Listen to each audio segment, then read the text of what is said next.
Hi, welcome to Fantastic 50s. So as promised, today I am going to be showing you how to make my spicy autumn soup. In this soup, I am featuring sweet potatoes, russet potatoes, onions, red bell peppers, carrots, and some of my secret spices. So if you want to learn more about that, stay tuned. But first, let me show you this tea that I'm enjoying while making this video. This is a tea by Gaia. It's for sinus pressure and sinus discomfort. So it's called Sinus Comfort, and it really is comforting. So I just always like to talk about teas. I'll probably even feature a video in the future about all my favorite teas because I'm so passionate about that. So anyway, let's get started on this soup, and I hope you enjoy. Okay, so for this soup, I will start with the spices. So I did 2 tablespoons of coarse ground pepper. This is my favorite pepper. It has a lot of punch. It's McCormick brand, so I do specifically always buy this. I don't use any other peppers. I like to put a little, like maybe a teaspoon of marjoram, a teaspoon of the oregano, about a half a teaspoon of garlic powder. Or you can do fresh garlic, but I really don't go heavy on the garlic for this recipe. A pinch of the red chili pepper flakes. And I do 2 tablespoons of smoked paprika. It's going to give it a rich color, but it's going to give it a really smoky, spicy flavor. And I always do about a teaspoon of coriander, ground coriander. And I do put about one teaspoon of salt. But I'd be even careful with that. You might even want to just neglect putting salt in there altogether until at the end of the recipe and you taste it. Because the next thing is my Better Than Bouillon paste. It's pretty salty. For 1 teaspoon, it has right at 700 milligrams of salt or sodium. That is salty, so be careful. I've learned the hard way on that. Oh, and I forgot my little bay leaves. Always do 2 in this recipe. Now over here for the fats, I do 2 tablespoons of avocado oil, 2 tablespoons of ghee. Ghee is great because it has the milk solids removed. So if you're trying to be dairy free, that's wonderful. And it still gives a rich flavor like butter. Next, I do jarred fire roasted bell peppers. Now if you want to do that yourself, feel free, but I don't have that kind of time, or I'm really not that motivated to do that.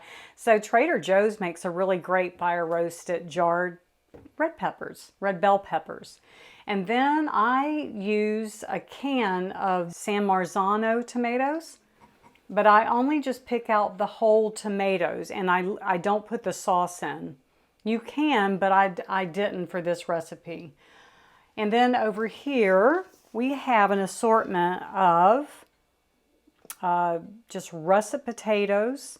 I only did 3 small ones. I don't go very heavy on the potatoes. And then I did about 3 smallish sweet potatoes. And I leave the skin on, and I scrub them really well in a vinegar, water, baking soda solution. I scrub them with a vegetable brush to make sure they're clean because I'm leaving the skin on. I want to eat all of that. I want the full nutrition of these vegetables. Next, we have carrots. Organic. Everything's organic that I buy. And I scrub these as well.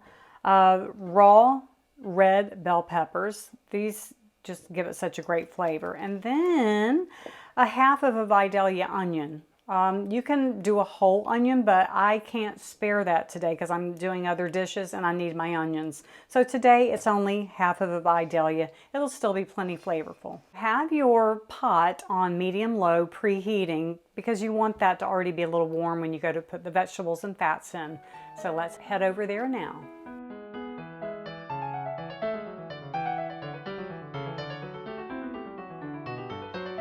So this pan, like I said, has been preheating on medium-low.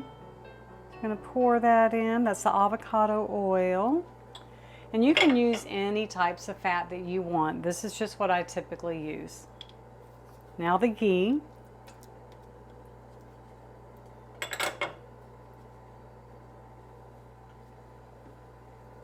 And now all of your dry spices. When you do the spices like that in the fat, it really blooms those spices. It opens up the flavor, and you can even smell it. And it's just so fabulous.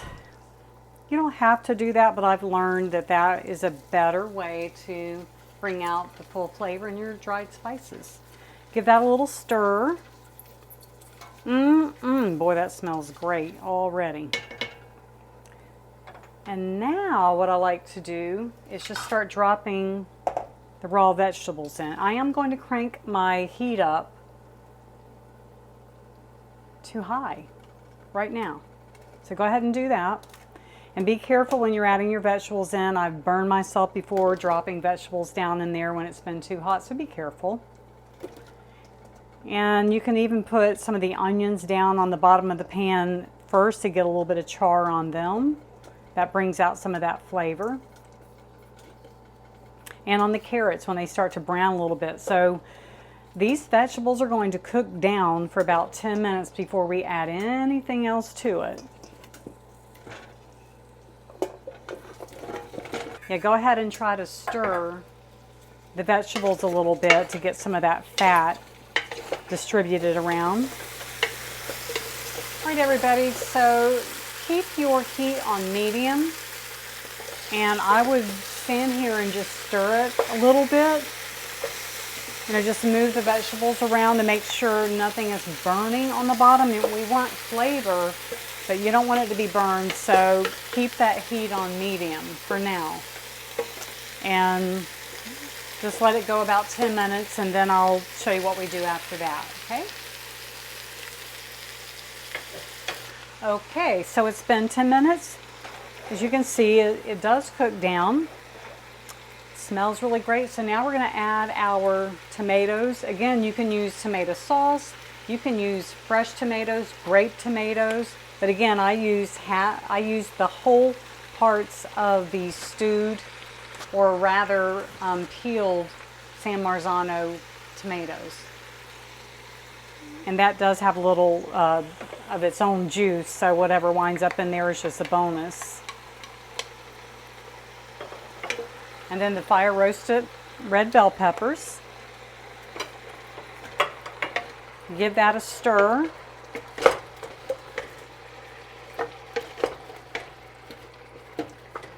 Now at this point, go ahead and turn up your heat on high, because we're going to want to bring the liquid to a boil.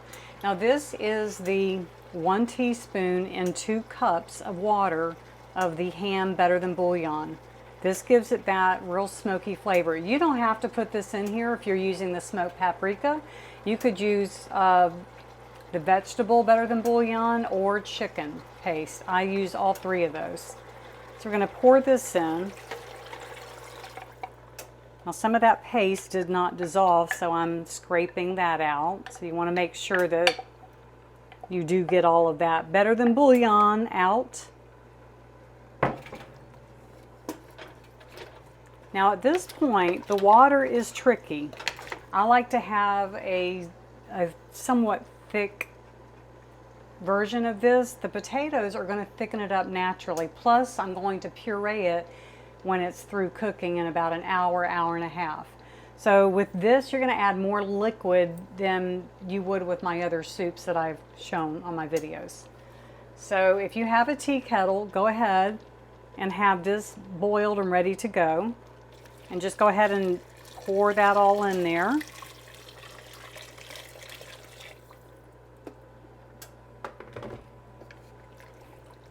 I think that's going to be good. I'm just going to leave it with that. Let's see, this was 10 cups, I believe. Does that say 10 cups, sweetie? My eyes, I don't have my glasses on.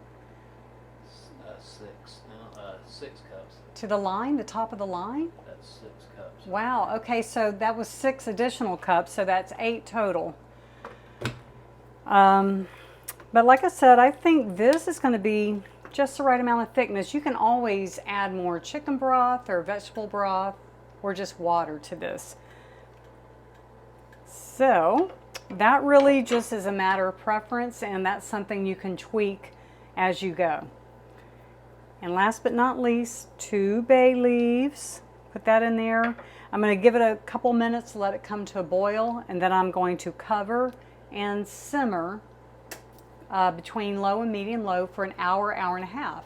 You can go 2 hours, but usually about an hour, hour and a half is all you need.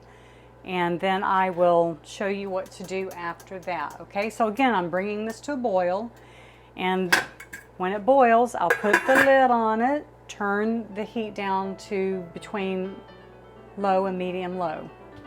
Okay, and I'll see you back here in about an hour and a half.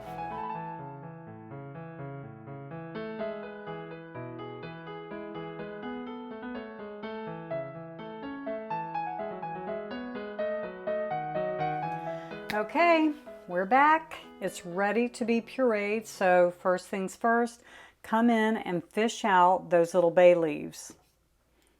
It wouldn't be a tragedy if you pureed them, but I wouldn't do it. It might leave some bitterness in there. So get your little bay leaves out. It's kind of fun to fish them out, I think. Give it a little stir.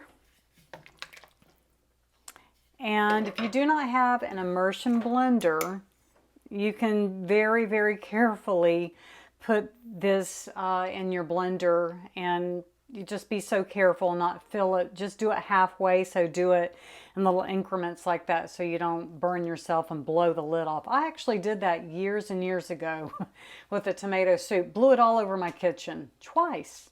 So use your immersion blender. I'd advise you getting one. So here we go. I'm going to show you how to do this.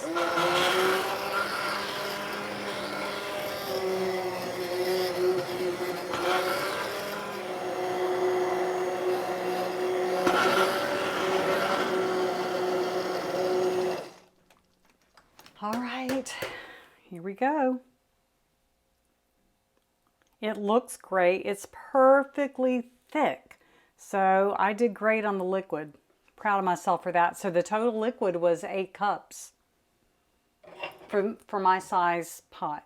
So, all right, so let's see what we've got here. Oh, it smells so good.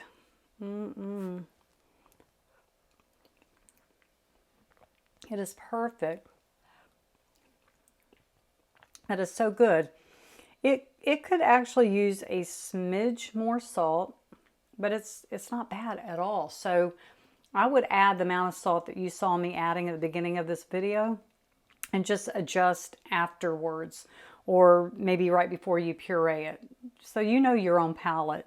Oh boy, that is good, and it is spicy. So if you don't like it too hot, you can back off on the amount of black pepper and on the amount of smoked paprika. But that it's meant to be spicy. It's very warming and healing for the fall and winter when you are feeling stuffy and sinusy or just not feeling well. This is a beautiful soup to have. It freezes well.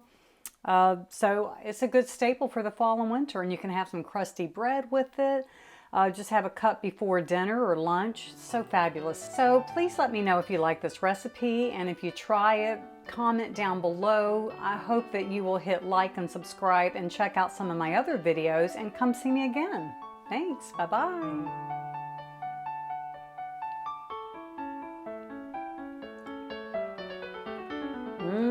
Good. I stole that.